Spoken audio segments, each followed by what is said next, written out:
Bismillahirrahmanirrahim. Alhamdulillahirabbil alamin. Wassalatu wassalamu ala al-mab'uuthi rahmatan lil alamin. Nabiyina Muhammad wa ala alihi wa sahbihi wa man tabi'ahum bi ihsanin ila yaumiddin, amma ba'd. Ini majelis yang ke-6 dari hari yang kedua pada daurah kita mengkaji kitab Al-Qawaid Al-Kulliyah wa Dhawabiq Al-Fiqhiyah karya Ibnu Mibrat rahimahullah ta'ala. Kita akan membaca kaidah yang ke-22.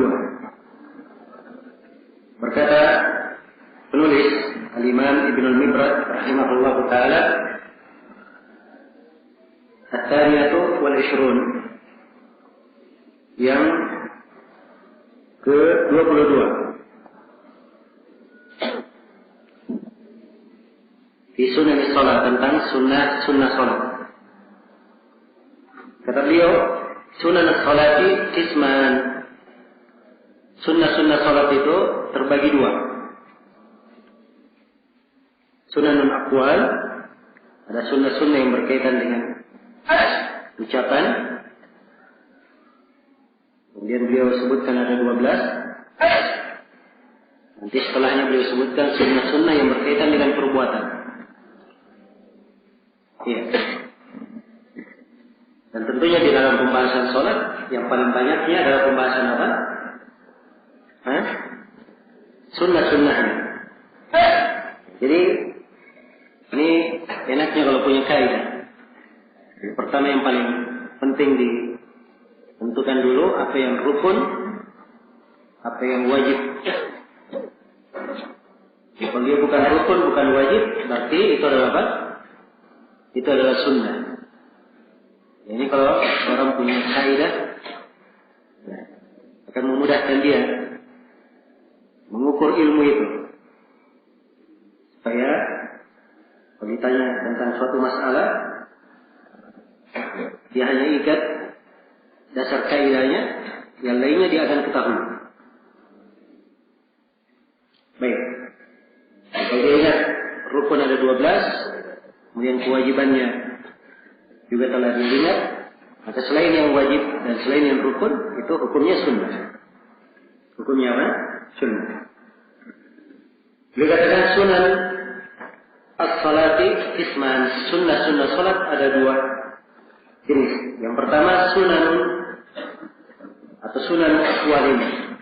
Ada sunnah dari ucapan. Iya. Ibni Asyar. Kalau ingin lebih terangnya di Arab dibaca Ibna Asyar. Walaupun punya sisi Arab. Jadi Ibni Asyar itu dari aqwal. Di sunan 12 berkaitan dengan aqwal. Jadi sunnah yang berkaitan dengan ucapan ada 12. Yang pertama adalah al-istiftah. Yang pertama adalah istiftah. Membaca doa istiftah. Membaca doa istiftah ini dia dari sunnah salat. Karena tuntunan doa istiftah itu hanya ada dari pengajaran Nabi sallallahu alaihi wasallam. Yang itu hanya memberikan makna sunnahnya, tidak memberikan makna wajib dan tidak pula memberikan makna apa? Rukun. Iya.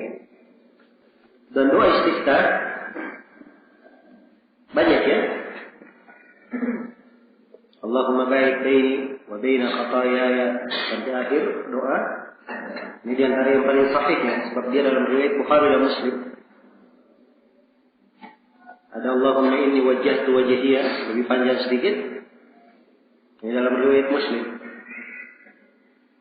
Dan di kebanyakan buku-buku fikih Hanbaliyah disebutkan doa istiftah yang ringkas. Subhanakallahumma wa bihamdik wa tabaraka ismuka wa ta'ala jadduka wa la ilaha ghairuk. Ini ringkas doa istiftahnya. Sebab ini lebih mudah dihafal oleh orang umum. timbang diberikan hafalan Allahumma inni wajjahtu wajhiya.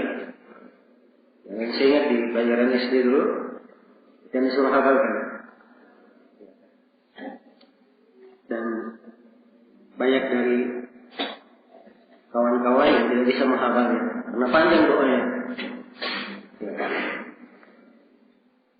Berbeda kalau diajarkan yang kecil atau yang ringkas, maka itu lebih baik. Subhanakallahumma bihamdik, tabarakasmuka wa ta'ala jadduka wa la ilaha ghairuka. Meringkas dan dengan maknanya juga luar biasa. Nah, ini hadisnya disahihkan oleh Syekh Al-Albani rahimahullah. Dan ada dua istiftah lain yang paling baik mengumpulkan konteks dua istiftah ini dari apa yang saya baca adalah kitab Syekh Al-Albani rahimahullah di sifat salat Nabi. Beliau mengumpulkan riwayat-riwayat yang sahih tentang dua istiftah. Maka ada baiknya seorang menghafalnya, dia sering dalam membacanya. Itu dari sunnah salat. Dari sunnah salat. Kalau dia sunnah, siapa yang masbuk? Imam sudah membaca, apakah dia membaca istiftah? Jawabannya, dia tidak boleh membaca istiftah. Karena dia ada kewajiban untuk mendengar apa? Untuk mendengar bacaan imam. Fa'idza quri'a al-Qur'an fastami'u lahu wa ansitu. Apabila dibaca Al-Quran, dengarkanlah dan diam. Ini kewajibannya untuk mendengar bacaan imam. Kecuali kalau imam membaca Al-Fatihah. Kecuali kalau makmum membaca Al-Fatihah, dia boleh tetap membaca Al-Fatihah. Jadi mendengar imam hukumnya wajib, membaca istiftah hukumnya sunnah. Jadi tidak mungkin imam sudah membaca, sore masbuk datang dia membaca istiftah. Dia tinggalkan kewajiban untuk melaksanakan yang apa? Yang sunnah. Karena itu istiftahnya ditinggalkan. Ya, istiftahnya ditinggalkan. Baik. Kalau dia masbuk. Kemudian sunnah yang kedua buat ta'awud. At-ta'awud. Atau membaca a'udzu billahi minasyaitonir rajim. Ya. Dan ini berdasarkan firman Allah Subhanahu wa taala, "Fa idza qara'ta al-Qur'an fasta'id billahi minasyaitonir rajim." Apabila engkau membaca Al-Quran, maka isti'adalah pada Allah dari syaitan ar-rajim. Iya. Dan datang dalam sebuah hadis bahwa Nabi SAW sebelum membaca, beliau membaca sebelum membaca bacaan Al-Quran, beliau membaca a'udzu billahi minasyaitonir rajim. Dari riwayat dikuatkan oleh Syekh Al-Albani, bisa dibaca lengkap. A'udzu billahi as-sami'il 'alim minasyaitonir rajim min hamzihi wa nafthihi wa nafthihi. Bacaan paling lengkap. Jelas ya? Dan kalau dia ingin ringkas, dia baca a'udzu billahi minasyaitonir rajim saja boleh. Dan ini dari apa? Dari sunnah. Ya. Dari sunnah di dalam salat. Baik. Kemudian sunnah yang ketiga. Kata beliau wa qira'atul basmalah, dan membaca basmalah. Itu membaca Bismillahirrahmanirrahim. Ketika disebutkan dia di sunnah, maka sudah jelas mazhab penulis bahwa Bismillahirrahmanirrahim tidak terhitung ke dalam Al-Fatihah. Kalau dia terhitung di Al-Fatihah, tentunya akan dia terangkan kecuali basmalah yang di surah Al-Fatihah. Jadi tatkala beliau terangkan basmalah saja begini, ini menunjukkan bahwa beliau menganggap basmalah semuanya sunnah untuk dibaca. Bismillahirrahmanirrahim. Dan basmalah sunnahnya adalah tidak dijaharkan. Tidak dijaharkan. Karena Nabi SAW, Abu Bakar, Umar, Utsman dan para sahabat tidak ada yang menjaharkan Bismillahirrahmanirrahim. Iya. Dan hadis-hadis yang menjelaskan tentang bolehnya menjaharkan, semuanya ada kelemahan, tidak ada yang kuat. Tidak ada yang kuat. Karena itu, yang sunnah di dalam membaca basmalah adalah tidak dijaharkan. Tidak dijaharkan. Baik.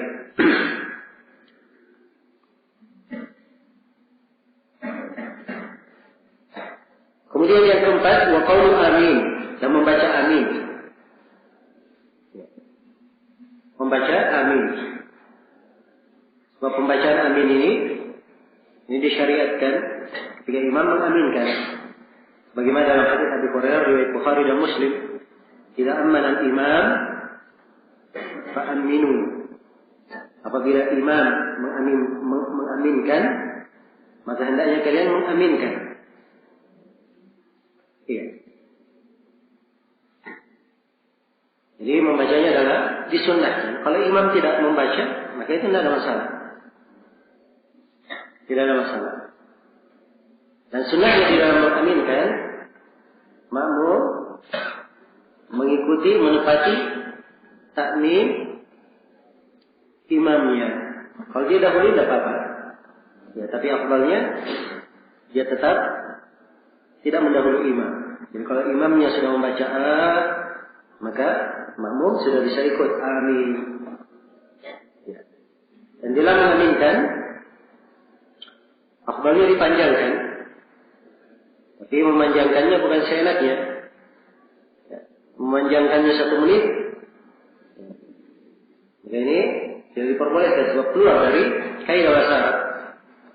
Kaidah bahasa Arab paling panjang 6 harakat. Dan ayat di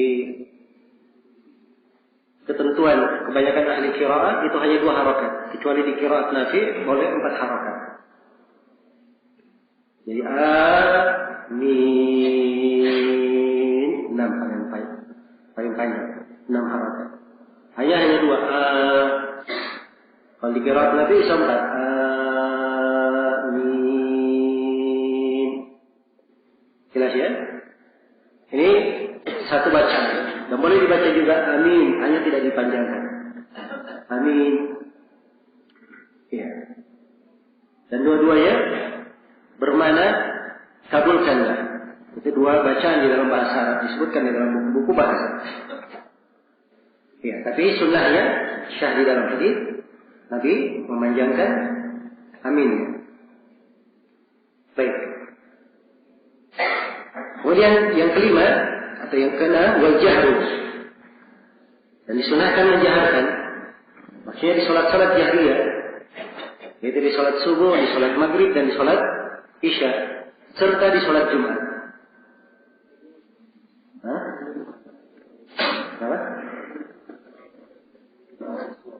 Baik, yang kelima sekarang ya. Yang kelima, wa qira'atu surah, dan membaca sebuah surah. Ya. Untuk membaca sebuah surah setelah Al-Fatihah. Ini pada 2 rakaat pertama dari sholat. Pada 2 rakaat pertama dari sholat.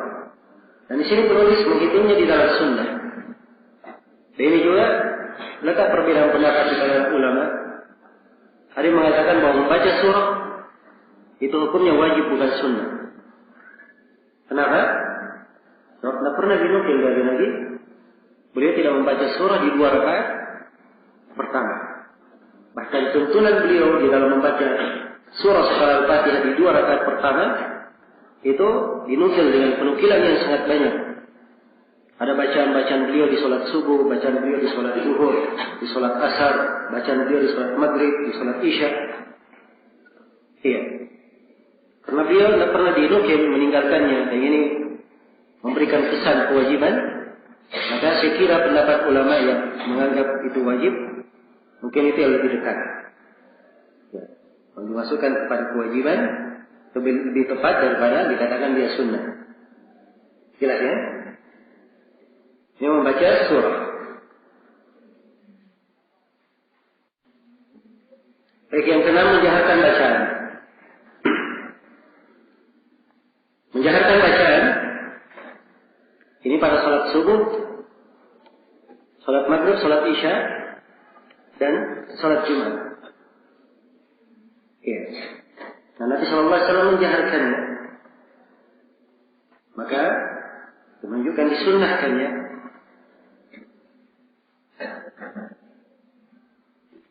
Baik.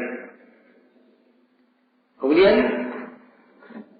wal ikhbar, dan tidak menjaharkan. Ini tidak menjaharkan pada salat apa?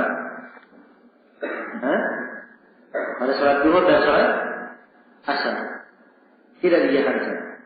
Ini ikhbar. Iya.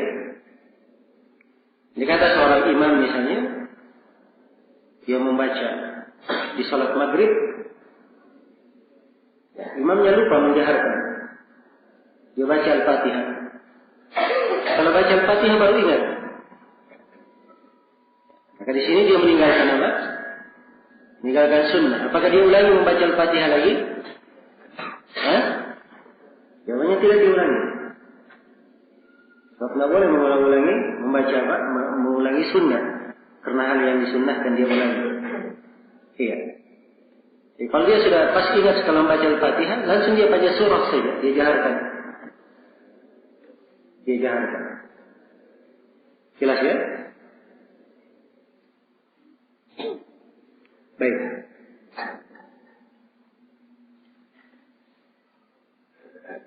Kemudian yang ke-8 dari sunnah, wa qawlu mil as-sama'i wal ardi ba'da tahmid. Membaca mil'a as-sama'i wal ard setelah tahmid. Setelah membaca sami Allahu liman hamida, Rabbana walakal hamd. Tahmid Rabbana walakal hamd. Ya, Rabbana walakal hamd bisa 4 bacaan ya. Bisa Rabbana lakal hamdu, tidak ada wawunya. Rabbana lakal hamdu, langsung lakal hamdu. Dan bisa Rabbana wa lakal hamdu. Ada wawunya. Wa lakal hamdu. Yang ketiga ditambah Allahumma di depannya. Allahumma Rabbana lakal hamdu. Dan yang keempat Allahumma Rabbana wa lakal hamdu. Ini 4. Semuanya ada di dalam hadis. Dan semuanya sahih. Iya. Jadi setelah imam membaca Sami Allahu liman hamidah, kemudian diikuti Rabbana walakal hamd,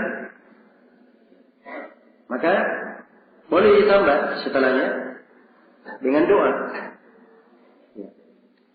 Misalnya ditambah mil as-sama'i wa mil al-ardi wa mil ma syi'ta min syai'in ba'du. Ini boleh ya dalam hadis riwayat Bukhari dan Muslim. Dan boleh ditambah hamdan katsiran tayyiban mubarakan fi kama yuhibbu rabbuna wa yarda. Ada doa-doa yang disyariatkan. Ya. Dan di antara yang paling bagus menyebutkan doa-doa ini adalah Syekh Al-Albani. Beliau kumpulkan riwayat-riwayatnya dalam sifat salat Nabi. Bisa dihafal doa-doa itu dari buku beliau. Dan ini hukumnya sunnah. Kalau tidak dibaca tidak apa-apa. Ya. Kemudian yang ke-9 dari sunnah yang berkaitan dengan ucapan wa ma zada ala at-tasbihatil wahidah fi ruku'i was sujud. Apa yang melebihi 1 kali tasbih dalam ruku' dan sujud. Saya sudah sebutkan ya dari kewajiban di dalam salat dia membaca tasbih dalam ruku' dan sujudnya walaupun sekali. Subhana rabbiyal azim, subhana rabbiyal a'la. Sekali batas wajibnya. Kalau dia baca 2 kali, 3 kali, maka itu adalah apa? Itu adalah sunnah. Dia ingin lebih 3 kali nggak apa-apa. Ya. Dia ingin lebih 3 kali, tidak ada masalah. Karena Nabi SAW di dalam salat malamnya, beliau rukuknya, berdirinya, lamanya hampir mirip dengan rukuk dan sujudnya. Menunjukkan bahwa beliau di bacaan rukuk dan sujud diperbanyak. Iya, diperbanyak. Tapi khusus untuk sholat wajib, tidak boleh seorang itu terlalu panjang. Iya. Di dalam sujud dan rukuknya. Jangan sampai dia membaca surah Al-Waqiah di sholat subuh. Surah Al-Waqiah perlu waktu 20 menit untuk membacanya. Dia rukuk 20 menit juga. Ya. Ini keliru ya. Kalau di sholat malam tidak ada masalah, tapi di sholat as-salaf tidak melakukan hal yang seperti itu. Ini nukil dari mereka yang paling banyak, mungkin tasbihnya sekitar 9 kali atau semisal itu, paling banyak. Iya. Nah, ukuran disebut dalam sebagian hadis disebutkan ada riwayat 3 kali, walaupun riwayatnya memang ada kritikan dari sisi pembahasan ilmu hadis. Namun ini batasan sekitar itu. Dan telah syahid dari Nabi Sallallahu Alaihi Wasallam, beliau memerintah untuk siapa yang salat mengimami manusia hendaknya paling khafif, dia memperingatkan. Iya. Baik. Kemudian yang ke-10, wa 'alal marrati fi su'alil maghfirah. Demikian pula kalau dia baca lebih dari sekali dalam meminta maghfirah. Dan kewajiban dia membaca Rabbighfirli pada duduk di antara 2 sujud sekali. Rabbighfirli. Kalau dia baca kedua, ketiga, maka itu sunnah. Rabbighfirli, Rabbighfirli, Rabbighfirli. Iya. Kemudian yang ke-11, kata beliau wa ta'awud fi tasyahhud al-akhir. Dan membaca ta'awud pada tasyahhud yang terakhir. Maksudnya di sini ta'awud di tasyahhud terakhir yaitu berlindung dari 4 perkara. Nah, ta'awud artinya berlindung. Ta'awud dari apa? Yaitu dari 4 perkara. Yaitu yang diterangkan dalam hadis Abu Hurairah, riwayat Al-Bukhari dan Muslim. Ya, sebutkan idza faraga ahadukum min at-tasyahhud falyata'awwad billahi min 4. Apabila salah seorang dari kalian selesai dari tasyahhud, hendaknya dia ta'awud dari 4 perkara. Min adzabi jahannam, min adzabil qabr, wa min fitnatil mahya wal mamat, wa min syarri fitnatil masiihid dajjal. Jadi boleh dia berkata a'udzubillah Allahumma inni a'udzubika min adzabi jahannam wa min adzabil qabr wa min fitnatil mahya wal mamat wa min fitnatil masiihid dajjal. Dia ta'awud seperti itu. Dan ini oleh penulis dihitung sunnah. Dihitung sunnah. Tapi di konteks hadisnya perintah, falyata'awwad, perintah. Dan Syekh Al-Albani rahimahullah menganggap bahwa ini menunjukkan mana wajib. Karena tidak ada yang memalingkannya dari kewajiban. Asal dari perintah di pembahasan ilmu ushul fikih, asalnya menunjukkan mana wajib. Kecuali kalau ada dalil yang memalingkannya. Ya. Walaupun kebanyakan ulama yang mengatakan bahwa hukumnya sunnah, tapi mungkin ulama yang mengatakan wajib karena asalnya di sini perintah, itu adalah pendapat yang punya sisi kekuatan.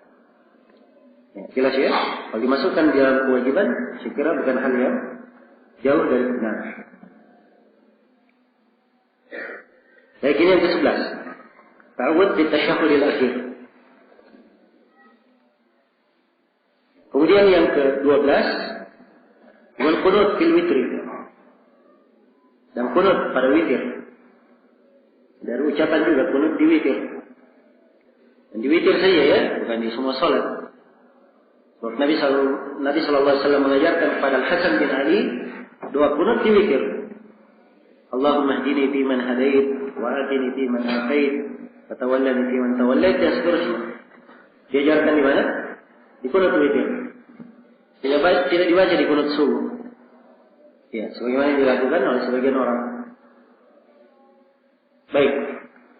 Ini 12 ya, dan masih ada yang belum disebut oleh penulis.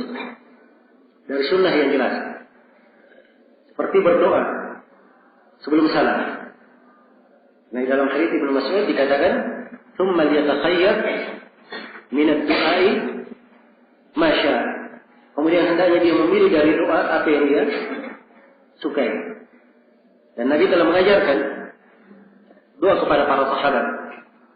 Antaranya Nabi ajarkan kepada Abu Bakar As-Siddiq untuk beliau berkata di doanya sebelum salam, Allahumma inni zalamtu nafsi dzulman katsira wa la yaghfiru dzunuba illa anta faghfir li maghfiratan min 'indik innaka antal ghafurur rahim.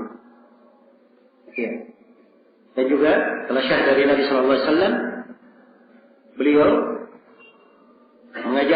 mengajarkan kepada Mu'adz untuk mengucapkan di duburi kulli salat.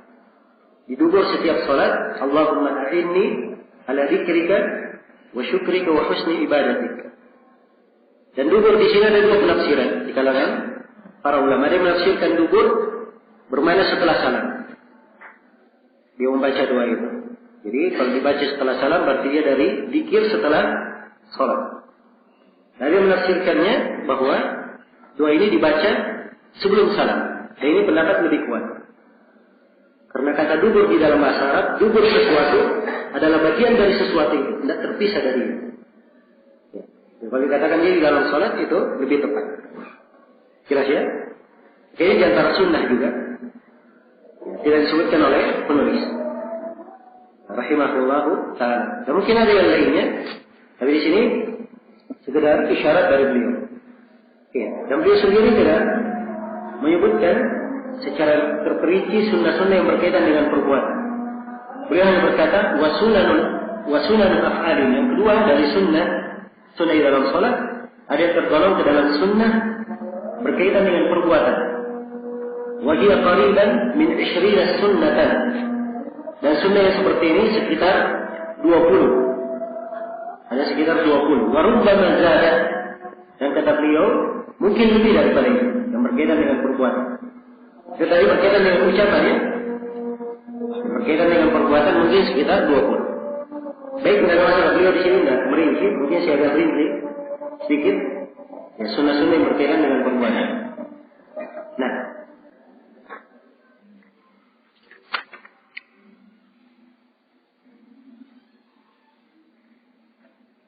baik, dari sunnah-sunnah yang berkaitan dengan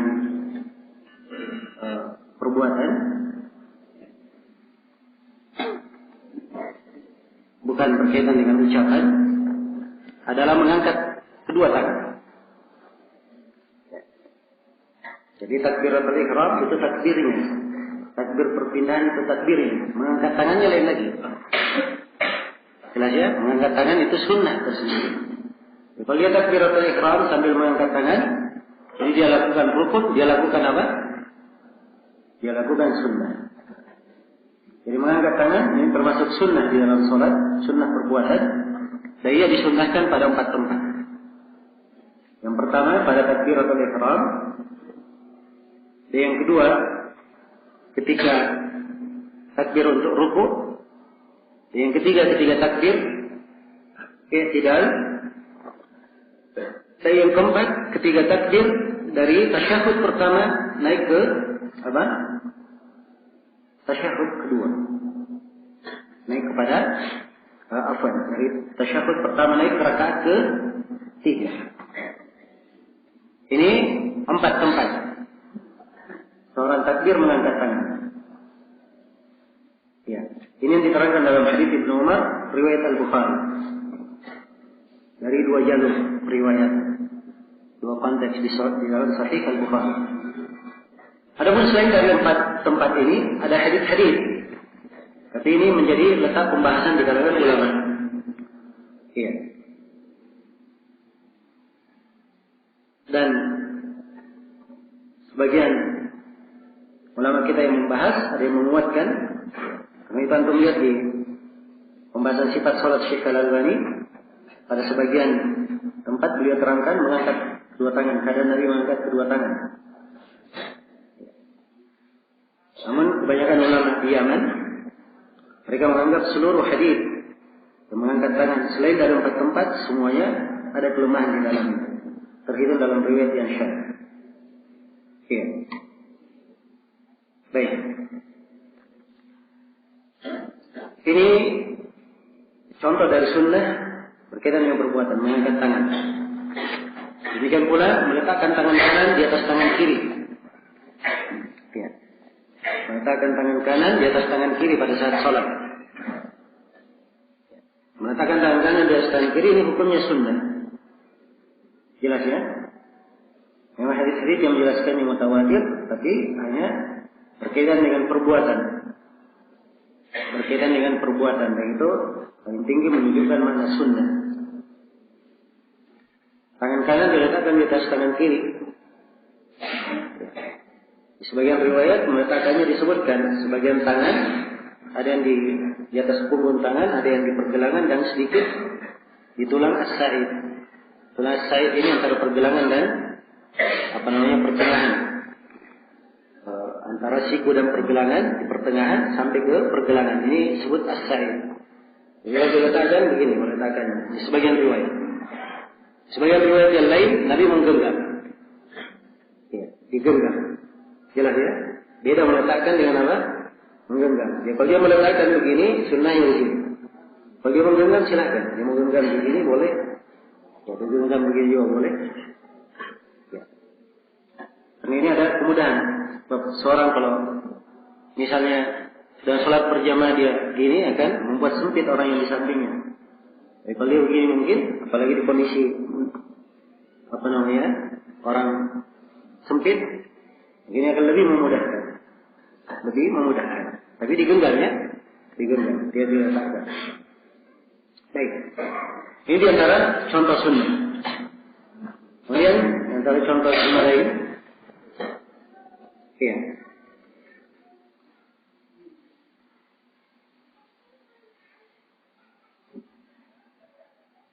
Yang berkaitan dengan perbuatan adalah ketika rukuk, posisi tangannya.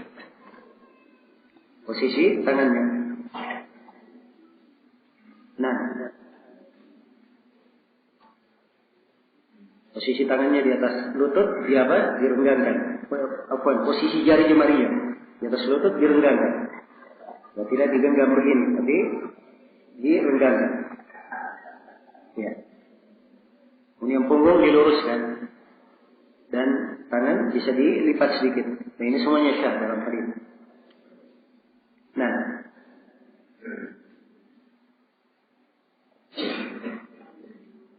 adapun berkaitan dengan masalah turun ke sujud, apakah dia mulai dengan tangan atau lutut dulu, kemudian tangan, ini juga berkaitan dengan sunnah perbuatan. Tapi dalam hal ini pendapat yang lebih kuat bahwa dua-duanya boleh. Boleh tangan dahulu kemudian lutut, dan boleh lutut dahulu kemudian apa? Kemudian tangan. Karena asalnya hadis-hadis yang menjelaskan tentang tidak boleh tangan dahulu kemudian lutut, demikian pula sebaliknya hadis yang menerangkan tidak boleh lutut dahulu kemudian tangan, ini juga hadis yang lemah. Semuanya ada kelemahan. Jadi kalau asalnya semuanya lemah, ada keluasan. Boleh dua-duanya. Ya, dan memang di mazhab Imam Malik yang akan dikuatkan oleh Syekhul Islam Ibnu Taimiyah boleh dua-duanya. Jadi mereka menguatkan boleh dua-duanya karena hadisnya dianggap dua-duanya sahih. Jelas ya? Nah, bagi yang menganggap hadisnya dua-duanya lemah seperti Syekh Muqbil rahimahullah, beliau melemahkan dua-duanya. Dan ada dari sebagian penuntut ilmu yang menulis risalah khusus tentang kelemahan hadis-hadis ini. Diberi pendahuluan oleh Syekh Muqbil, risalah yang bagus. Diterangkan kelemahan hadis-hadis tangan dahulu kemudian lutut, demikian pula lutut dahulu kemudian apa? Tangan. Jadi asalnya ada keluasan. Ini yang lebih tepat insyaallah. Dan juga syah dari Imam Ahmad, beliau juga berpendapat Imam Malik ya sama siapa? Syekhul Islam Ibnu Taimiyah. Kalau dalam masalah meletakkan tangan kanan di atas tangan kiri tadi, di mana diletakkan, di atas dada atau di perut atau di bawah perut? Ya. Ini ada 3 pendapat. Ya, tapi yang meletakkannya di atas leher begini itu jelas keliru. Ya. Ada yang biasa gini dia letakkan. Dianggap dirinya meletakkan di atas dada, sebenarnya itu meletakkan di atas leher. Ya. Ini keliru ya, berlebihan. Ya. Baik, hadis yang mengatakan bahwa diletakkan di atas pusar itu lemah. Dan di bawah pusar juga lemah. Yang paling mendingnya adalah hadis yang mengatakan diletakkan di atas dada. Itu yang paling mending kelemahannya. Karena dia dari mursal siapa? Mursal Tawus. Dan mursal itu dari golongan hadis yang dhaif. Jelas ya? Yang paling mending kelemahannya. Karena itu Imam Ahmad berpendapat boleh diletakkan di mana saja dalam sebagian riwayat. Boleh di atas dada, boleh di perut, boleh di bawah, silakan. Ya, sebab tidak ada hadis yang kuat menjelaskan di mana.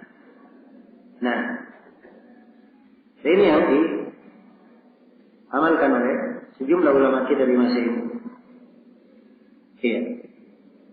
Jelas ya? Baik. Kemudian di antara sunnah juga sudah kita bahas tadi tentang dulu iftirash, dulu tawarruk, itu berkaitan dengan sunnah ya. Kemudian berisyarat ketika menunjuk. Ya. Seorang ketika membaca tasyahud dia berisyarat. Berisyarat dengan dari telunjuk ini semuanya masuk ke dalam sunnah. Ya. Kemudian dari sunnahnya tidak digerakkan, dari sunnahnya tidak digerakkan jari telunjuk tersebut. Sebab itu asalnya dalam gerakan salat tidak ada gerakan kecuali dengan dalil.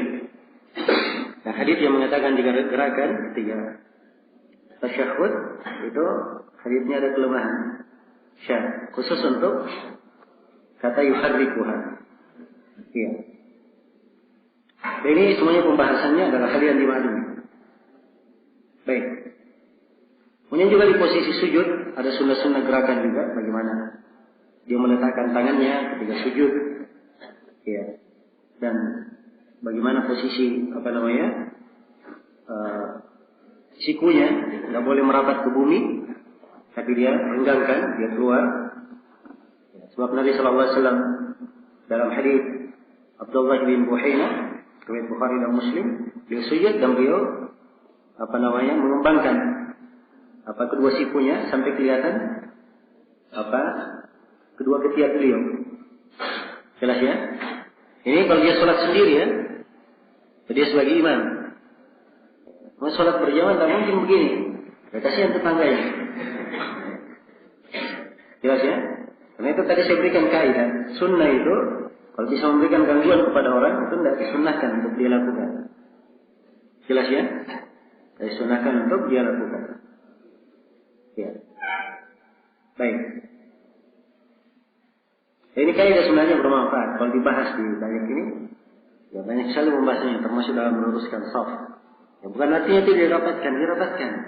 Tapi kaki orang di sampingnya dengan diinjak. Biasa saja merapatkannya. Bukan hal yang mengganggu orang. Jelas ya? Jadi dirapatkan supaya tidak ada celah syaitan masuk. Ya, tidak ada celah untuk syaitan masuk di dalamnya. Ya. Baik. Demikian pula bersandar di atas tangan ketika bangkit. Bersandar di atas tangan dan tangan itu dibuka, tidak dikepalkan. Ada hadis yang menjelaskan dikepalkan dan hadisnya lemah. Hadisnya lemah. Iya. Baik.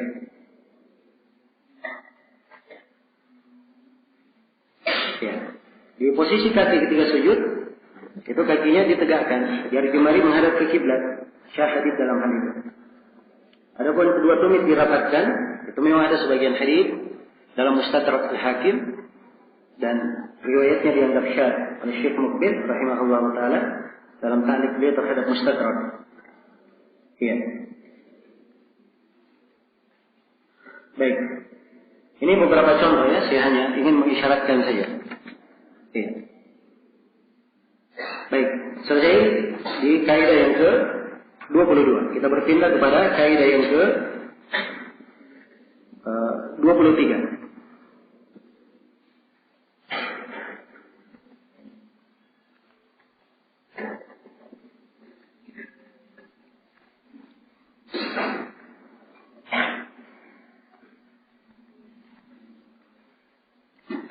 Kata penulis rahimahullah taala, "Ats-tsalitsatu wal 'ishrun." Kaidah yang ke 23. Dikasih antara dua kurung oleh muallif di asbabi sujud sahwi, tentang sebab-sebab sujud sahwi. Di kaidah yang ke-23 ini pembahasannya tentang sebab-sebab yang mengharuskan adanya sujud sahwi. Ya. Kalimat as-sahwi itu artinya lupa.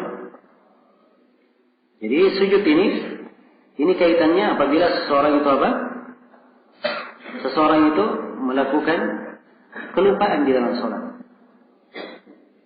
Ya. Nah, ini disebut dengan as-sahwi. Jadi kalau misalnya ada orang yang dia menambah karena sengaja, ada sujud sahwi atau tidak? Tidak ada, batal sholatnya kalau dia menambah. Ya, dia mengurangi dengan sengaja. Ini juga tidak sujud sahwi kalau dia sengaja. Jelas ya? Nah, bukan lupa. Dan sujud sahwi itu karena lupa. Baik. Sujud sahwi ini disandarkan kepada kata lupa karena sujud ini disyariatkan oleh sebab lupa. Begitu maksudnya. Kata beliau sebab sujud sahwi salah. Sebab-sebab sujud sahwi ada 3. Ada 3 sebab sujud sahwi. Yang pertama ziyadatun. Pertama karena menambah. Iya. Karena dia menambah. Dia menambah ruku, atau menambah sujud, menambah berdiri, atau menambah duduk. Ya. Ini jenis-jenis apa? Tambahan. Yang pertama ya karena menambah. Yang kedua, wa naqsun, karena mengurangi.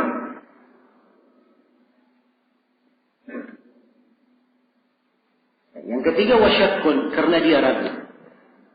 Karena dia ragu. Ini 3 sebab secara umum. Baik kita rinci dari sebab yang pertama, karena dia menambah. Iya. Karena dia menambah. Seorang yang menambah dan dia lupa, ya, dia lupa, ini diharuskan untuk melakukan sujud sahwi. Karena syahid dalam hadits riwayat Bukhari dan Muslim, Rasulullah sallallahu alaihi wasallam bersabda, "Idza zada ar-rajulu aw naqasa falyasjud sajadatain." Apabila seorang lelaki menambah di dalam salatnya atau mengurangi, hendaknya dia sujud 2 kali sujud. Ini sujud sahwi. Ya. Hendaknya dia sujud 2 kali sujud. Jadi ini sujud yang sifatnya tambahan berkaitan dengan apa? Berkaitan dengan rukun. Ya. Dan apa berkaitan dengan rukun yang dia tambah? Dia tambah berdiri, duduk. Ya, bukan tasyahud, dia duduk, dia baca juga tasyahud. Nah, ini disyariatkan sujud sahwi. Adapun kalau dia melakukan gerakan, ya, misalnya dia berjalan, membuka pintu, ya, maka ini di pembahasan gerakan sholat. Bukan di pembahasan lupa atau tidak. Ya. Jelas ya? Kalau masalah gerakan. Nah, dan gerakan yang banyak kalau dia sengaja itu batal sholatnya. Kalau gerakan banyak, kalau gerakan sedikit tidak apa-apa kalau diperlukan. Kalau gerakan sedikit. Ya. Contoh gerakan sedikit misalnya, ya. Ada orang yang menutup pintu dia lagi sholat. Ya. Dia bergerak sedikit membuka pintu, kemudian lanjut sholat. Jadi tidak apa-apa, gerakan sedikit. Jelas ya? Ya.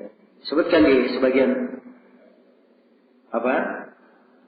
Fatwa Lajnah Daimah. Ya. Seorang sedang sholat di rumahnya, di depan telepon. Teleponnya bunyi. Ya. Maka Lajnah memberikan fatwa tidak apa-apa dia mengangkat telepon itu, kemudian dia membaca subhanallah atau memperdengarkan apa yang dia baca supaya orang itu tahu bahwa dia sedang sholat. Jangan teleponnya bunyi terus sampai akhir sholat, mengganggu. Gerakan sedikit. Ya, dan ini semisal dengan kejadian yang sering terjadi di masa sekarang ini. Ya. Dan sholat hampir ribut saja terjadi. Mengganggu orang yang sholat. Ya. Dan muskilahnya orang yang membawa HP ini, ya, seakan-akan dia sangat khusyuk sekali. Seakan-akan tidak ada hati yang bunyi kan tahu. Iya. Dari keliru. Harusnya dia bergerak sedikit, matikan hatinya selesai. Tidak mengganggu orang yang apa? Orang yang salat. Dan itu ada di fatwa Syekh Ibnu Utsaimin. Beliau membolehkan. Kalau itu gerakan sifatnya apa? Sifatnya sedikit. Gerakan sifatnya sedikit. Baik. Jadi ini tidak termasuk dia di pembahasan sujud sahwi kita. Ini kalau dia menambah sesuatu yang merupakan rukun di dalam sholat. Iya. Apakah dia menambah rakaat, ya sujud, berdiri atau yang semisal dengannya.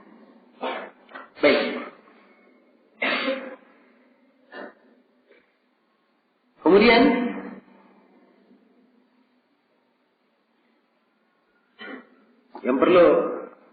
yang kedua yang diterangkan oleh penulis di sini, saya jelaskan dulu ya, bagaimana bentuk-bentuknya. Nanti saya terangkan tentang di mana sujud sahwinya. Nah, itu pembahasan lain. Kemudian di sini kata penulis au naqasa. Yang kedua wa naqsun, dan dia mengurangi. Ini jenis yang kedua dari jenis lupa. Dia lupa kewajiban. Rakaat kedua harusnya dia duduk tasyahud awal. Tapi dia tidak duduk tasyahud, langsung berdiri ke rakaat ketiga. Dia lupa. Iya. Jelas ya? Dia ruku. Ya. Ini tidak langsung berdiri saja. Dia lupa membaca sami Allahu liman hamidah. Ya. Maka ini sujud sahwi. Sifatnya sujud sahwi karena dia mengurangi. Nah, kalau dia lupa sebuah rukunnya, tetapi kalau kewajiban yang dia lupa, kalau dia lupa rukun, ini rukunnya tidak boleh di sujud sahwi saja. Tapi rukun itu harus dia apa? Dia datangkan. Ya. Jelas ya? Di rakaat pertama misalnya, seorang lupa sujud keduanya. Ya. Dari duduk atau dari sujud pertama, dia langsung berdiri ke rakaat kedua. Dia lupa. Ya, begitu mau membaca, baru dia ingat. Maka seperti ini dia harus balik lagi dulu. Duduk untuk duduk antara dua sujud, kemudian dia sujud kedua. Karena dia lupa dua, sujud di antara dua sujud dan sujud keduanya dia lupa. Setelah itu dia berdiri, dia melanjutkan salatnya seperti biasa. Ini kalau dia lupa rukun, apa dia mengurangi rukun? Ya, sama dengan menambah tadi ya. Kalau dia menambah misalnya rakaat kelima, dia berdiri ke rakaat kelima lupa. Setelah berdiri ke rakaat kelima, baru dia ingat bahwa dia menambah rakaat kelima. Ini apa? Dia lanjutkan atau dia? Dia duduk. Dia wajib untuk duduk. Sebab kapan dia lanjutkan batal sholatnya? Dia sengaja. Bukan lagi lupa. Karena sengaja menambah.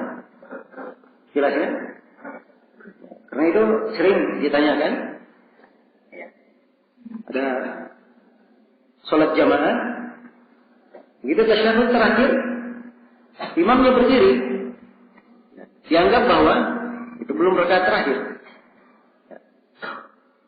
Belum tasyahud terakhir, berdiri. Diingatkan oleh makmum. Subhanallah.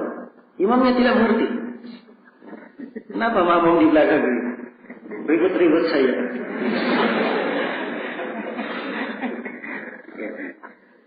Ini salat saya sudah benar. Ini rakaat terakhir. Imamnya yakin. Jelas? Sekarang makmum apa yang dia lakukan? Dia ikut imam? Jawabannya tidak boleh dia ikut imam. Kalau imamnya tidak ada masalah, jadi udur. Kenapa? Lupa. Tapi kalau makmum, dia tahu imam ini apa? Menambah. Kapan dia ikut imam? Itu artinya mereka sengaja menambah, batal salat mereka. Ya, karena itu kewajiban makmum, dia duduk menunggu sampai imam apa? Ya. Imam duduk tasyahud. Jadi begitu imam duduk tasyahud, dia ikut salam bersama siapa? Bersama imam. Begitu caranya. Jelas ya? Baik. Ini mengulangi. Kemudian yang ketiga wasyakkun dan ragu. Ya. Ragu itu adalah dia di antara dua kemungkinan. Tidak bisa menimbang yang mana yang kuat antara dua kemungkinan. Atau ada dua kemungkinan dia lebih condong kepada salah satu dari keduanya. Balagha qurban, kecondongan, tapi dia tidak yakin. Dia di rakaat ketiga, dia ragu, ini ketiga atau keempat. Ya. Keraguan ini ada dua kemungkinan. Mungkin dia tidak bisa tentukan, dan mungkin dia berkata, oh kemungkinan ini sudah rakaat keempat, kemungkinan. Dugaan besarnya begitu, tapi dia tidak yakin. Jelas ya? Ini dua keadaan ragu. Ya, ini memberikan perbedaan dalam apa? dalam hukum di mana sujud sahwinya. Karena sujud sahwi itu yang dicontohkan oleh Nabi SAW, ada yang sebelum salam dan ada yang setelah apa? Setelah salam. Jadi ada sujud sahwi sebelum salam dan ada sujud sahwi setelah apa? Setelah salam. Ya, sisa sekarang, kapan sujud sahwi itu dilakukan sebelum salam dan kapan sujud sahwi dilakukan setelah salam? Ya, kalau dia menambah, maka sujud sahwinya setelah salam. Kalau dia menambah, ini dalam banyak riwayat keterangannya. Di antaranya adalah hadis tentang kisah Dzul Yadain. Nabi SAW baru 2 rakaat salat duhur atau asar, baru 2 rakaat dia salam. Ya, Assalamualaikum warahmatullahi wabarakatuh. Assalamualaikum warahmatullahi wabarakatuh. Setelah itu beliau berdiri, duduk, bersandar di masjid. Dia tanya oleh Dzul Yadain. Sahabat yang lain diam. Dzul Yadain bertanya, pertanyaannya ya sangat beradab. Dia berkata, ya Rasulullah, apakah salat itu sekarang sudah berkurang jumlah rakaatnya atau lupa? Kata Nabi, tidak berkurang jumlah rakaatnya dan saya juga tidak lupa.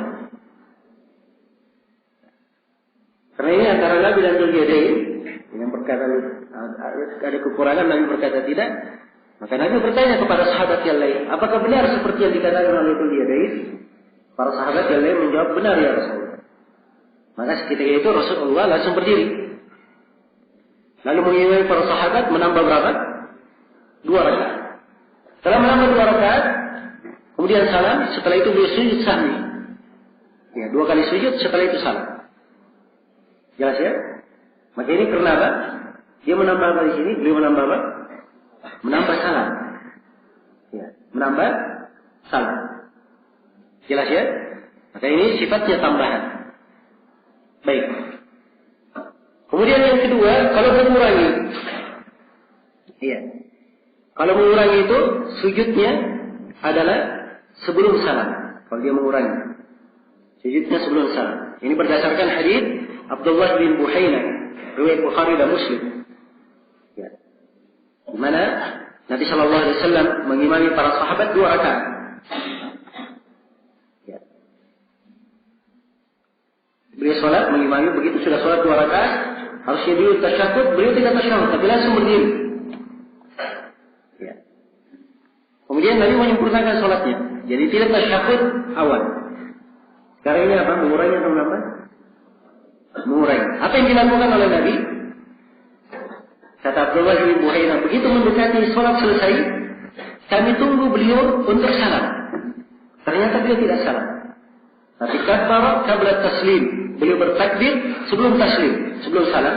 Fasajadah sajadatain. Lalu beliau sujud 2 kali sujud. Wa huwa jalis, dan beliau dalam keadaan duduk. Tsumma sallam, kemudian beliau salam. Jelas ya? Ini kalau mengurangi. Ya, kalau sifatnya dia mengurangi, demikian keadaannya. Ya, seorang rakaat pertama, Allah Akbar, baca Al-Fatihah. Setelah baca Al-Fatihah, langsung dia apa? Ruku. Ada yang kurang? Hah? Ada yang kurang? Apa yang kurang? Baca surah. Baca surah hukumnya apa tadi? Kita sebutkan bahwa yang lebih kuat hukumnya adalah apa? Wajib. Kalau wajib ditutup dengan apa? Sujud sahwi. Ini sujud sahwinya di mana? Sebelum atau setelah salam? Sebelum salam, sebab dia sifatnya mengurangi. Jelas ya? Baik. Kemudian yang ketiga, kalau dia ragu. Nah, kalau dia ragu ini ada 2 keadaan tadi. Ada 2 keadaan. Ada 2 keadaan. Kalau dia ragu, ya, dia tidak tahu yang mana yang benar. Saya ini rakaat ketiga atau rakaat keempat. Maka kalau tidak tahu yang mana yang benar, tentunya dia ambil yang paling meyakinkan. Kalau ada 3 dan 4 yang meyakinkan, yang mana? Ya 3. Tentunya 3 sudah apa? Meyakinkan. Dia hanya ragu antara 3 dan 4. Ya. Jelas ya? Maka kalau dia yakin seperti ini, apa dia ragu kemudian diambil yang meyakinkan, maka yang dituntunkan oleh Nabi adalah dia sujud sebelum salam. Sujudnya apa? Sebelum salam. Ini berdasarkan hadits Abu Sa'id riwayat Muslim.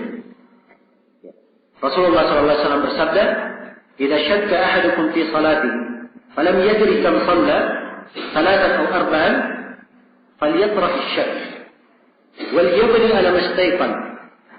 Kata beliau, apabila salah seorang dari kalian ragu di dalam salatnya, dia tidak tahu sudah berapa rakaat dia salat. Apakah dia salat 3 rakaat atau 4? Dia ragu. Maka kata Nabi, buang keraguan. Ambil yang meyakinkan. Yang meyakinkan berapa? 3. Kemudian kata Nabi, "Tsumma yasjudu sajadataini qabla an yusallim." Kemudian dia sujud 2 kali sujud sebelum dia salam. Jadi ini posisinya sebelum dia salam. Ya. Jadi sekarang kan dia ragu. Mungkin kalau dia ragu dia lanjutkan diambil 3, mungkin salatnya itu 5 rakaat dan mungkin pas berapa? Pas 4 rakaat. Nah, sujud sahwi ini kalau dia lakukan, ya.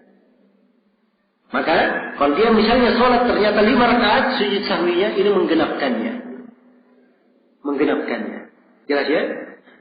Dan kalau ternyata sholatnya sudah benar 4 rakaat, maka sujud sahwi itu adalah targhiman li syaitan. Ada hal yang membuat syaitan itu marah. Ini salah satu riwayat yang menjelaskan keutamaan sujud sahwi. Dan sujud sahwi ini adalah hal yang apa? Menyempurnakan sholat dari kekurangan. Baik, ini kalau ragunya tadi dia tak bisa menentukan. Dia ragu dan tidak bisa menentukan. Salah satu dari 2 kemungkinan. Ya. Keraguan jenis yang kedua, dia ragu tapi bisa menentukan. Dan dia ragu antara 3 dan 4. Tapi dugaan besarnya dia sudah berapa? Sudah 4. Itu dugaan besarnya. Maka yang seperti ini, ya, yang dia lakukan adalah dia menyempurnakan sholatnya 4 rakaat. Setelah itu dia salam. Setelah salam dia sujud sahwi. Jadi sujud sahwinya kapan? Setelah salam. Ya, dan ini berdasarkan hadits Abdullah bin Mas'ud riwayat Bukhari dan Muslim. "Idza syakka ahadukum fi salatihi falyataharra shawab, falyutimma alayhi, thumma yasjud sajadatain." Apabila salah seorang dari kalian ragu di dalam salatnya, hendaknya dia memilih yang benar. Dia pilih yang benar. Ini kan tadi ada kemungkinan antara 3 dan 4. Dia sudah pilih yang benar. Ini dugaan besarnya dia pilih. Kalau dia sudah pilih, dia sempurnakan sesuai dengan pilihannya. Namun setelah itu dia sujud sahwi. Sujud sahwi kapan? Setelah salam. Baik. Jadi ini kesimpulan yang berkaitan dengan sujud sahwi. Dan perlu saya ingatkan bahwa sujud sahwi itu hanya 2 kali sujud. Bacaannya seperti bacaan biasa. Bacaan sholat yang lainnya. Dan sujud sahwi itu tidak ada tasyahud lagi. Tidak ada tasyahud lagi. Memang ada sebagian hadis yang menjelaskan ada tasyahud, tapi hadisnya lemah. Ya. Jadi kalau dia sudah tasyahud untuk sholatnya, kemudian dia sujud sahwi, ya, dia duduk, langsung salam saja. Tidak ada lagi apa? Tidak ada lagi tasyahudnya. Baik, selesai sudah kaidah yang keberapa? Ke-23. Sekarang kita pindah kepada kaidah yang ke-24. Ini tentang waktu-waktu terlarang melakukan sholat. Kaidah tentang waktu-waktu terlarang melakukan sholat. Kata beliau, awqatun nahyi khamsatun. Waktu-waktu terlarang ada 5. Iya. Ini penjelasan tentang waktu terlarang melakukan sholat. Dan penulis di sini menyebutkan 5 waktu terlarang untuk melakukan salat. Kata beliau, waktu terlarang yang pertama ba'dal fajri hatta tatlu asy-syams. Yang pertama setelah salat subuh sampai matahari terbit. Ya. Salat subuh sampai matahari terbit. Kemudian yang kedua, ya kalau dikatakan sampai matahari terbit, ya, dari salat subuh sampai matahari mau terbit, Ya, belum lagi matahari selesai apa? Terbit. Sampai matahari mau terbit. Ya. Kemudian yang kedua, kata beliau, inda tulu'iha hatta tartafi qaida rumhin. Ketika terbitnya, jadi ketika bola lingkaran matahari ini naik, nah, ini masih waktu terlarang. Ya. Waktu terlarang sampai tartafi qaida rumhin, sampai matahari ini tinggi sekitar 1 tombak. Ya, dan ini menurut Syekh Ibnu Utsaimin, sekitar 1 tombak ini sekitar 15 menit. Sekitar berapa? 15 menit. Iya. Baik.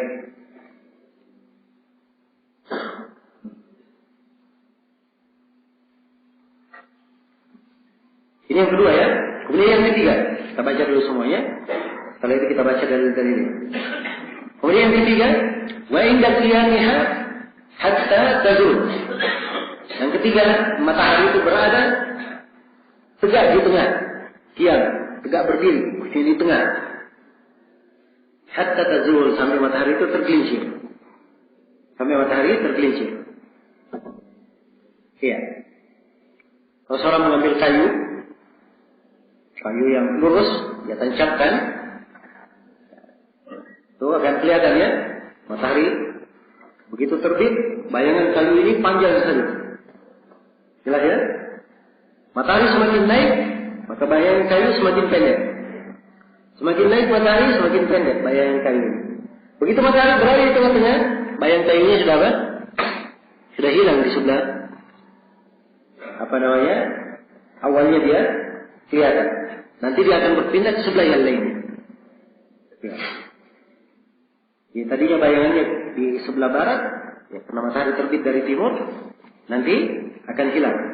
Setelah itu, ketika matahari tergelincir ke barat, maka bayangan akan mulai muncul di arah mana?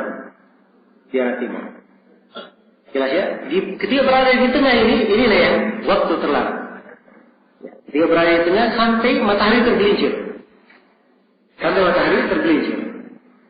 Ya. Dan di pembahasan waktu-waktu sholat, ya dimaklumi ya, ketika matahari tergelincir itu ada bayangan. Ya, setelah yang muncul.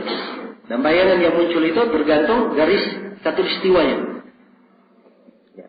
Ada bayangan yang muncul di sebagian garis khatulistiwa, dia langsung sejengkal bayangan yang muncul.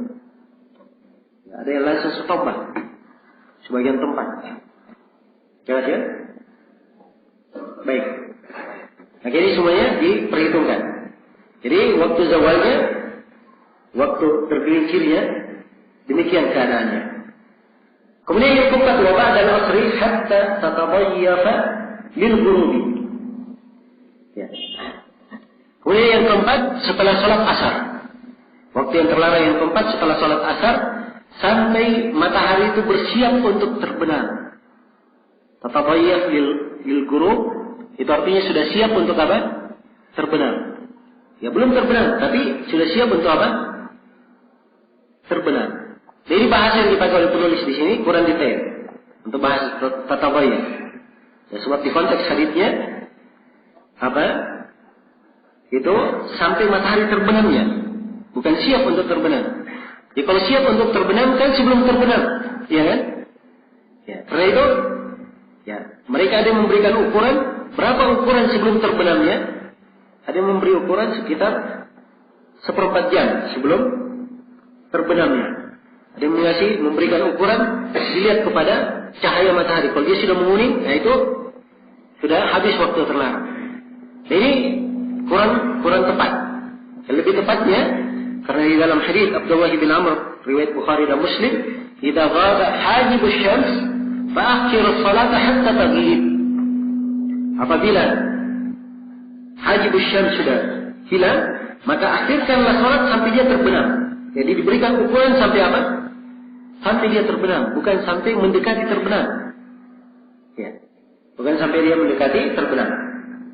Baik. Kemudian yang kelima, wa ila tabayyaqat lil ghurubi hatta taghrub.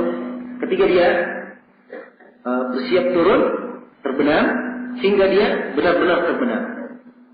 Iya. Sampai dia benar-benar terbenam. Ini 5 tempat.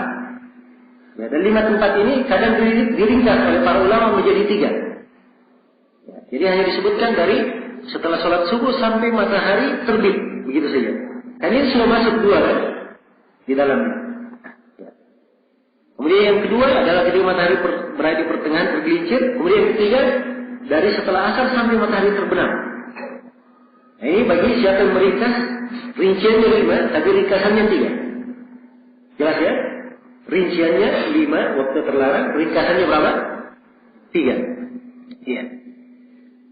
Baik. Nah, saya berikan contoh supaya lebih jelas. Andai kata misalnya matahari itu terbit jam 6. Iya. Dia terbit, mulai terbit jam 6. Selesai terbit misalnya jam 6:15 menit selesai terbit. Seorang melakukan sholat subuh jam 5 selesai sholat subuh. Maka waktu terlarang dia sholat dari jam 5 sampai jam 6. Ini waktu yang pertama. Waktu yang kedua dari jam 6 sampai jam 6:15. Ini waktu yang kedua. Jelas ya? Ini 2 waktu. Tapi kalau kita rinci, seperti rincian mengatakan 3, dari sholat subuh sampai terbit. Gabungkan aja semuanya. Berarti dari jam 5 sampai jam 6:15. Jelas ya? Jadi itu saja sebenarnya, hanya di pembahasan membahasakannya, tapi makna yang mereka inginkan sama. Ya. Ada pun dalil bahwa ini adalah waktu-waktu terlarang. Ada beberapa hadis yang menjelaskannya. Di antaranya adalah hadis Abu Hurairah yang diriwayatkan oleh Imam Al-Bukhari dan Imam Muslim, anna Rasulullah sallallahu alaihi wasallam naha 'anis salati ba'da al-'asr hatta taghrub asy-syams wa 'anis salati ba'da as-subh hatta tatlu' asy-syams. Sungguhnya Rasulullah sallallahu alaihi wasallam melarang dari salat setelah asar sampai matahari itu terbenam. Dan Nabi melarang salat dari melarang salat setelah salat subuh sampai matahari itu terbit. Ini hadis Abu Hurairah. Hadis yang kedua adalah hadis Uqbah bin Amir, riwayat Muslim.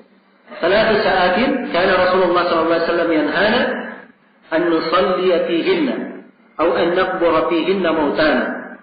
Ya, ada 3 waktu yang Rasulullah SAW melarang kami untuk melakukan salat pada 3 waktu ini, atau menguburkan orang yang meninggal di antara kami pada 3 waktu ini. Yang pertama, hina tatlu'u asy-syamsu bazighatan hatta tartafid. Yang pertama ketika matahari itu terbit sampai dia tinggi. Ya. Tingginya tadi diberi kadar berapa? 1 rumah. Dan ini syahid pembahasan salat Id. Karena salat Id dilakukan di kadar itu.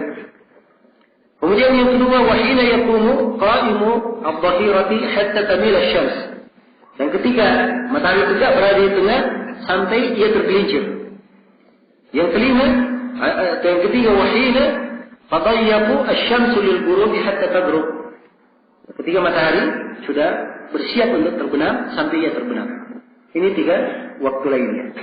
Jadi dari hadis Abu Hurairah 2, hadis Uqbah bin Amir 3. Semuanya berapa? Semuanya 5 waktu. Semuanya 5 waktu terlarang. Ya, 5 waktu terlarang inilah yang yang dikuatkan oleh kebanyakan ulama. Ada yang menambah waktu selain daripada 5 ini, tapi hadis-hadisnya tidak kuat. Baik. Selesai sudah ya pembahasan tentang 5 waktu terlarang. Kaidah yang ke-25 setelahnya ini adalah pelengkap untuk kaidah yang ke-24. Kita baca kaidah yang ke-25. Kata beliau al-khamisatu wal 20, kaidah yang ke-25. As-salatu fi waqtin nahi 3 aqsam. Salat pada waktu terlarang itu terbagi 3. Ya. Ini sekarang setelah kita tahu waktu-waktu terlarang itu apa, sekarang dirinci oleh penulis apa hukum salat di waktu terlarang. Apa hukum salat di waktu terlarang? Beliau katakan bahwa salat di waktu terlarang terbagi 3. Qismun yuf'alu bi ghairi khilafin. Kal-fard. Ada satu jenis salat boleh dilakukan tanpa ada silang pendapat di kalangan ulama. Maksudnya boleh dilakukan menurut kesepakatan. Seperti sholat apa? Seperti sholat wajib. Kal-fard. Nah, seorang bangun sholat subuh. Ya, dia bangun sudah jam 6 pas matahari terbit. Nah, di sini pas matahari terbit, tidak boleh dia menunggu. Oh, saya tunggu sampai jam 6, 15 menit. Matahari terbit baru saya sholat. Tidak. Dia langsung melakukan apa? Melakukan sholatnya. Sebab ini sholat fardu. Karena itu Nabi SAW tidak memberikan rincian. Man nama an salatihi aw nasiya anha fa waqtuha hina ma dzakaraha. Siapa yang tidur dari sholatnya itu dia lupa waktunya ketika dia ingat. Langsung dia sholat. Jelas ya? Langsung dia sholat. Baik. Ini kalau sholat wajib ini tidak ada silang pendapat. Di kalangan ulama dilakukan. Kadang yang kedua kata beliau wa qismun la yaf'alu bi ghairi khilafin kan nafsil mutlaq. Dan ada satu kisim, satu bentuk sholat nafilah atau satu bentuk sholat tidak boleh dilakukan di waktu terlarang. Dan ini tidak ada silang pendapat. Tidak ada silang pendapat. Contohnya seperti apa? Sholat sunnah mutlak. Contohnya seperti sholat sunnah mutlak. Iya. Kalau sholat sunnah mutlak itu dia sholat sunnah tidak terikat dengan waktu, tidak terikat tidak terikat dengan sebab. Dia mutlak. Ya. Jelas ya? Dan telah kita bahas ya di pembahasan sholat sunnah dan namanya sholat mutlak. Ini yang tidak diperbolehkan di sini di waktu terlarang. Yang sifatnya mutlak. Dan yang ketiga qismun mukhtalafun fihi wa huwa ma lahu sabab. Dan ada jenis ketiga dari jenis sholat. Ini silang pendapat di kalangan ulama boleh atau tidak. Yaitu sholat yang punya sebab. Seperti sholat tahiyatul masjid.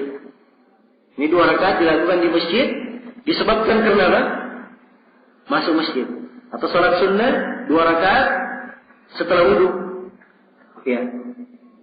Ini sholat sunnah dilakukan disebabkan karena apa? Karena wudu. Dia punya sebab. Ya. Jelas ya? Baik. Sholat yang punya sebab ini silang pendapat di kalangan ulama. Dan pendapat yang lebih kuat, ini pendapat yang merupakan pendapat jumhur ulama dan kebanyakan ulama kita di masa ini juga memfatwakan bahwa sholat yang mempunyai sebab itu boleh dilakukan di waktu terlarang. Dan ini pendapat dikuatkan oleh Syekh bin Baz, Syekh Ibnu Utsaimin, Syekh Shalih Fauzan dan selainnya dari para ulama kita di masa ini. Ya, jelas ya? Jadi kalau misalnya seorang masuk setelah sholat asar, dia masuk setelah sholat asar ke masjid. Kan masuk masjid, sholat apa? Tahiyatul masjid. Boleh atau tidak dia sholat tahiyatul masjid? Jawabannya boleh. Sebab tahiyatul masjid punya apa? Punya sebab. Ya. Nah, demikian. Ini keadaan yang ketiga. Jadi keadaan yang ketiga ini yang lebih kuat dari 2 pendapat bahwa sholat yang punya sebab itu boleh dilakukan di waktu terlarang. Baik, selesai sudah ya pembahasan untuk kaidah yang ke-25. Kaidah 26 dan seterusnya insyaallah kita bahas besok nanti.